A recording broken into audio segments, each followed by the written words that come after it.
Hi అండి. ఈరోజైతే మా కార్తీ హర్ష వాళ్ళ ఊరికి వచ్చామని చెప్పాం కదా, అక్కడైతే ఈ బర్రెలు ఇవన్నీ ఉంటాయి. వాడు అసలు ఇలా చేస్తాడని చెప్పి నేనైతే ఎప్పుడూ అనుకోలేదన్నమాట. అయినా కానీ అన్ని పనులైతే వాడు యాక్టివ్గా ఇన్వాల్వ్ అయ్యి చేస్తూ ఉన్నారు. ఇట్లా పిల్లలు హాలిడేస్కి అట్లాగా మనం అమ్మమ్మ వాళ్ళ ఊరులకి అలా వెళ్ళినప్పుడు ఇలాంటి పనులు అయితే నేను కూడా మామూలుగా వెళ్తుండేదాన్ని, కానీ ఇలా ఎప్పుడు నేను చేయలేదు.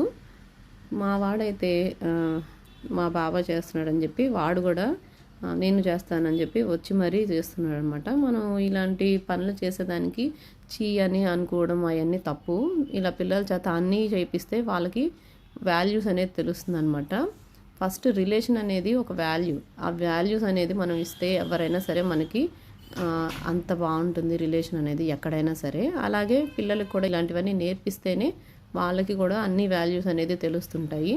సో ఎప్పుడు చూసినా సిటీస్లో పెరిగే వాళ్ళకి ఇవన్నీ తెలియదు కాబట్టి మనం ఇలాంటివి చేస్తానన్నప్పుడు మనం ఎంకరేజ్ చేసి చేయించాలి, తప్పేం లేదు. 4 బర్రెలు పెట్టుకోండి, బాగా బర్రెలు పెట్టుకోండి. మీకు బాధలు తెలుస్తాయి. బర్రెలు ఉంటేనే బాధలు తెలిసేది. తెలవు ఆయన మీకు కూడా బర్రెలు ఉంటేనే బాధలు తెలిసేది. బాధలు ఎలా తెలుస్తాడు? బర్రెలు మేపుకోండి, బాధలు తెలుస్తాయి. తరిమేవాళ్ళు తెలవు. అంతా పాలవాళ్ళు బూతులు తినేసి ఆయన ఏమి లేకుండా పోతుంది. అన్ని బల్తీలు అయిపోయినాయి, అన్నీ అయిపోయింది. అయినా మీరు జాగ్రత్తగా టీవీలు పెట్టుకొని మీ మాట నిన్నట్టు చూసుకోండి. బాధలు లేవు. 4 బర్రెలు పెట్టుకోమన్నాడు శ్రీకృష్ణ పరమాత్ముడు. ఆ బాధలు తెలుస్తాయి. సేవ చేసుకుంటాం. మీరు కూడా ఇలా ఊర్లోకి వెళ్ళినప్పుడు ఇట్లాంటి పనులు పిల్లలు చేస్తానంటే తప్పకుండా చేయించండి వాళ్ళ చేత. ఇంకా మా కార్తీ అయితే నిజంగా పాపం ఎప్పటి నుంచో ఎక్స్పీరియన్స్ ఉన్న వాళ్ళలాగా అయితే అన్ని పనులు అయితే చేస్తున్నాడు అనమాట. వాడు వద్దన్నా కూడా ఆగట్లేదు, నేను చేస్తానని చెప్పి మరి తీసుకొని చేస్తున్నాడు. అందరు అదే నవ్వుకుంటూ ఉన్నారు, అబ్బో కార్తీ ఇలాంటివి కూడా చేస్తాడా అని చెప్పి. నాకే కొంచెం అదే కార్తీని చూసి వీళ్ళ ఫస్ట్ టైం ఇంత అంటే చేస్తాడు, కానీ ఎప్పుడైనా వాడు మూడ్ని బట్టి చేస్తాడు. కాకపోతే ఇలా ఇంత ఇన్వాల్వ్మెంట్ తోటి చేయడం చూస్తుంటే నాకే అనిపించింది చిన్నప్పుడు ఒక పాట గుర్తొచ్చేది కదా, ఆడుతూ పాడుతూ పని చేస్తుంటే అలాగా. ఇంకా వాడిని చూసి మా జై కూడా అయితే వచ్చాడు. వీటికి స్నానం ఎప్పుడు చేయిస్తారని అడుగుతుంటే ఇంకా వీళ్ళైతే నేను చేయిస్తామని చెప్పని అయితే వచ్చి స్నానం అయితే చేయిస్తున్నారు వాటికి.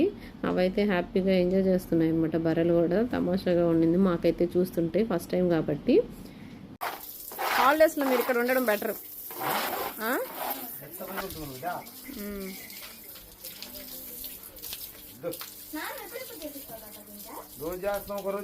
తీసుకుంటుంది. బాగున్నారా? నీట్గా స్నానం చేపిస్తా. హాలిడేస్లో బర్రెలు పాలెట్ట వెండాలో నేర్చుకో నెక్స్ట్ టైం.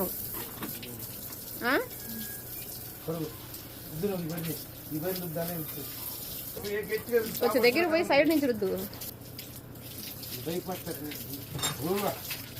చిన్నగా.